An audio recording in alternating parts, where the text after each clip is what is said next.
Welcome to Weekday Faith, short, meaningful messages to strengthen your walk with Christ. Because faith isn't just for Sundays, it's for every day of the week. In just a few minutes, we'll unpack fresh Bible-based truths that encourage, challenge, and help us live a little more like Jesus right in the middle of our everyday lives. So take a moment, open your heart, and let's grow together in faith. Welcome to Weekday Faith, a place to move you beyond Sunday morning and into your week to inspire and encourage you. And we have been in the passage of Mark chapter 6. And so I just want to draw a couple of thoughts from that today. Let's just read through it again. Today, starting in verse 45, immediately Jesus made his disciples get into the boat and go on ahead of him to Bethsaida, while he dismissed the crowd. After leaving them, he went up on a mountainside to pray. Later that night, the boat was in the middle of the lake, and he was alone on land. He saw the disciples straining at the oars because the wind was against them. Shortly before dawn, he went out to them, walking on the lake.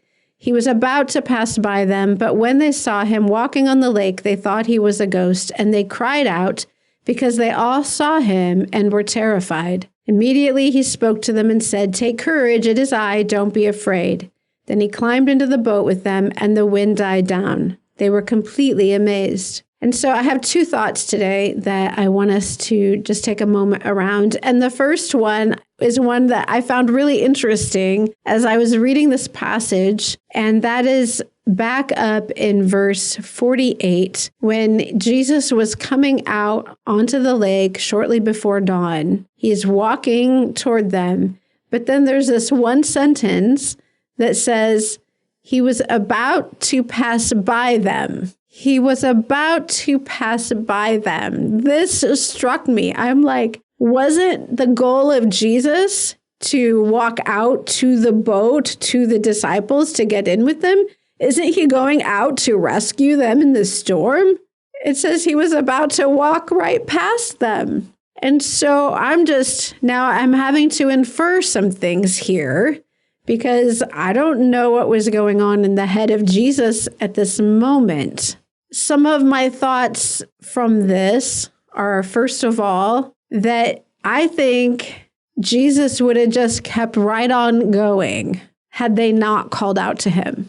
I think that Jesus knew where they were all headed, and I think he was just going to walk right there, right on the water, right to the other side of the lake. He was just going to keep on going until he arrived at his destination. They did get terrified. They did call out to him, "Whoa!" And so in that moment that they cry out, Jesus immediately alleviates their fear and says, "Wait, take courage, it's just me." And then he gets into the boat with them, and the wind died down. I think his intention, though, was probably to keep walking. And again, this is my takeaway personally. What it spoke to me was that it is not for Jesus to walk with me. It is for me to walk with Jesus. And so Jesus had given them their destination, where they were going to go, and sent them, and they were headed that way, even though they were struggling. I think that it was not for Jesus to be sidetracked, but it's for us he's waiting for us to cry out to him. It's for us to attach, so to speak, ourselves to him, for us to get on board with what he is doing, with where he is going. He did get into the boat with them, and then they proceeded on together.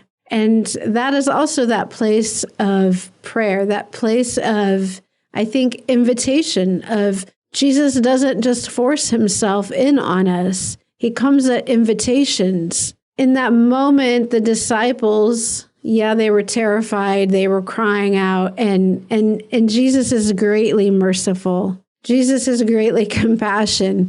And immediately when Jesus recognizes their terror, he seeks to calm them down, to help them and to get in the boat with them. But there should be this cry, I think, that rises up within us. That says, "God, we need you. We need to be where you are. We need you to be where we are." We don't want to be alone on this journey. We want to be in this journey with you.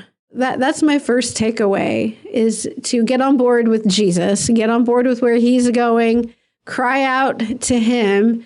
Don't just keep on trying in your own strength and your own ability to get your boat where you need it to go. You need to get connected to Jesus. Get connected. Don't let what God is doing in this day and age even just pass you by. Get connected with what he is doing. And then the second takeaway is, and we're going to be in the next podcast, we're going to be looking at this passage.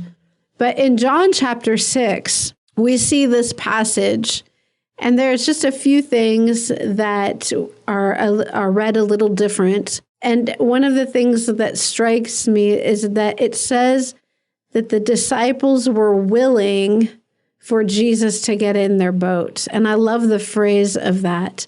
They were willing for Jesus to get into their boat. And that is something, again, Jesus isn't going to just force himself into your boat. He wants to know that you are willing for him to get in your boat. He will let us keep striving at those oars. He will let us just keep paddling and paddling till we're worn out. He is wanting to know we are willing for him to come into our boat. He's wanting to see that our heart is turned toward him. He's wanting to see that we acknowledge that the first beatitude, there's no good thing within me. It is all Christ in me, the hope of glory. I think walking with a heart that is willing in every situation, willing in my marriage for Jesus to be there, willing in my parenting for Jesus to be there, willing in my job, in my finances, in my hobbies, in my entertainments, willing for Jesus to be there. He wants to be wanted, just as we want to be wanted. This, I think, beyond just needing the help of Christ, is really an act of worship, a willingness, a desire that Christ do life with us. And so take a few moments this week and just express, first of all, your willingness for Christ to be a part of every area of your life, of your family, of your workplace, but also to say, I want to get on board, Jesus, with where you're going. I want to walk step in step with you. I want to follow in close behind you. So pray those prayers this week. Take time to meditate on it with the Lord, and we will see you next week. Be blessed.